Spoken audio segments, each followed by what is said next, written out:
Kapag nasa korte ka na, ikaw na yung isasalang, maging kalmado ka. Lahat ng itatanong sa'yo, kahit emotionally depressing siya, be calm kasi magkakalito-lito na yung sagot mo. Hindi na siya tugma dun sa petition paper mo.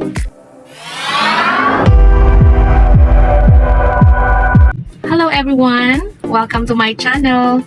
Kung bago ka sa channel na to, this channel features different informative videos about parenthood, about child rearing, about annulment, about health, at marami pang iba. Kaya please subscribe, paki-hit ang notification bell para lagi kang updated sa mga latest videos ko every week. Okay, for today's video, pag-uusapan natin kung paano maging handa kapag haharap ka na sa korte, ano-ano ang dapat mong gawin. Kaya kung ikaw ay may kaso o anumang kaso yan, annulment man o kahit anong kaso, dapat manood mo itong video nito hanggang sa huli para alam mo at hindi ka maratel kung ikaw ay sasagot na sa mga ibabatong tanong sa'yo kapag nasa korte ka na. Kaya, without so much further ado, let's start.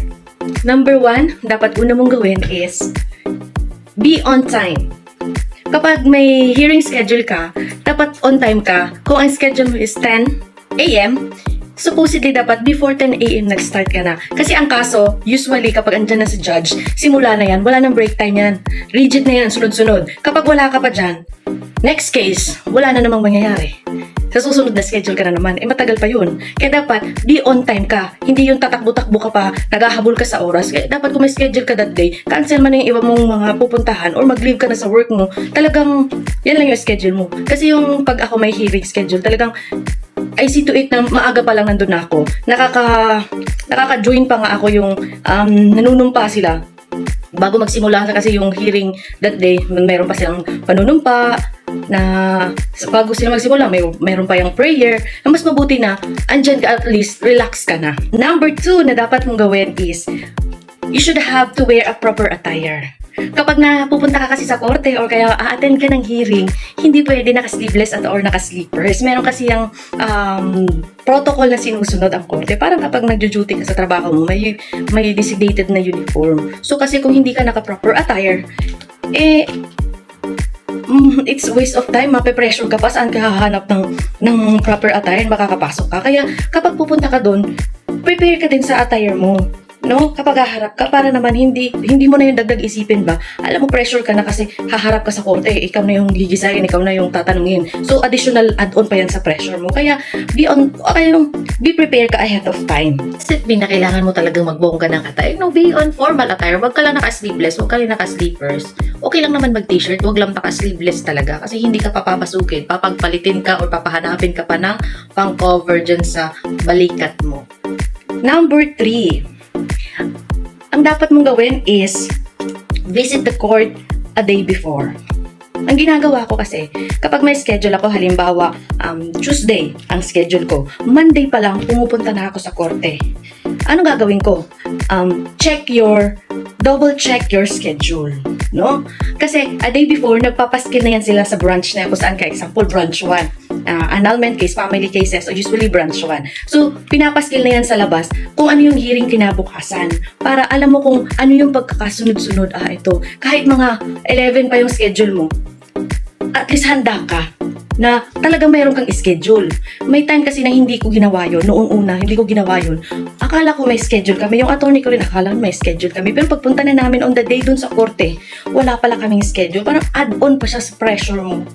So, pumunta ka, double check mo. Kung malapit ka lang naman, i-double check mo kung may schedule ka ba talaga. And number 4, yan. Number 4 is, be calm. Kapag nasa korte ka na, ikaw na yung isasalang, maging kalmado ka. Lahat ng itatanong sa'yo, kahit emotionally depressing siya, be calm kasi magkakalito-lito na yung sagot mo. Hindi na siya tugma dun sa petition paper mo. Kaya dapat, kalmado ka lang, huwag kang iiyak. No? Kasi kapag umiyak ka, ma-overcome ka nung emotions mo, hindi ka na makakapag-isip kung ano dapat mong isasagot. Yung isasagot mo ba is tama pa ba yun? Or hindi? Reliable information pa ba yun? Or hindi? Kasi mayroon akong na witness before sa akin kasi may isinalang na petitioner. Ngayon, yung tanong sa kanya is umiiyak na siya. Therefore, hindi na siya makasagot ng maayos. Sinatanong siya ng piskal. Alam mo yung mga piskal naman, syempre talagang kung kung yung opposition is walang representative na abogado, piskal ang tatayo. Yun ang magko-cross-exam, cross-interview sa'yo. Na kung hindi ka prepared emotionally, iiyak ka, hindi ka na makakasagot. Therefore, sasabihin ng piskal, therefore, Your Honor, the petitioner is not serious about this case. Hindi niya kayang sagutin ang mga tanong. Hindi siya seryoso. Pwede niya, ini-request niya na, therefore, I file for dismissal of this case. Madi-dismiss ang kaso mo dahil hindi ka handa sumagot sa mga tanong. Alam mo, nakakaiyak talaga. Yung parang, siyempre, tatanungin ka, oh, bakit alam mo naman pala na loko-loko yung husband mo? Bakit mo pinakasalan from the start? Ilang taon ba kayong magjowa? Bakit nagporso ka pa?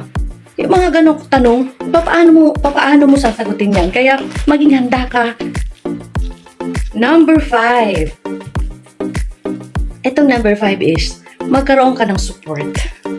Support, unang yung support na yan is, sa Panginoon ka talaga. Manalangin ka na magkaroon ka ng courage to answer. Kasi minsan, hindi ka pa tapos sumagot, may follow-up questions naman. May yung si judge nagtatanong, okay lang kung hindi ka tanongin. Magkaroon ka ng support, unang-una yan sa Panginoon. At ikalawang dapat support is, hanggat maaari, magsama ka ng kasama mo na, alam mo, makikita mo na nagka-support sa'yo kasi kailangan mo yan eh. Super stressing. Pero ako kasi noon, wala akong medyo busy yung mga kamag-anak ko, yung mga kapatid ko. Kaya naghingi na lang ako ng support sa Panginoon. Kung nagustuhan mo ang video na ito, please subscribe sa mga hindi pa nakasubscribe dyan at pakilike ang ating video na ito.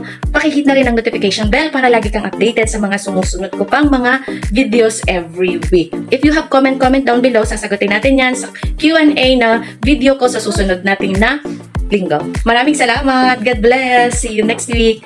Bye.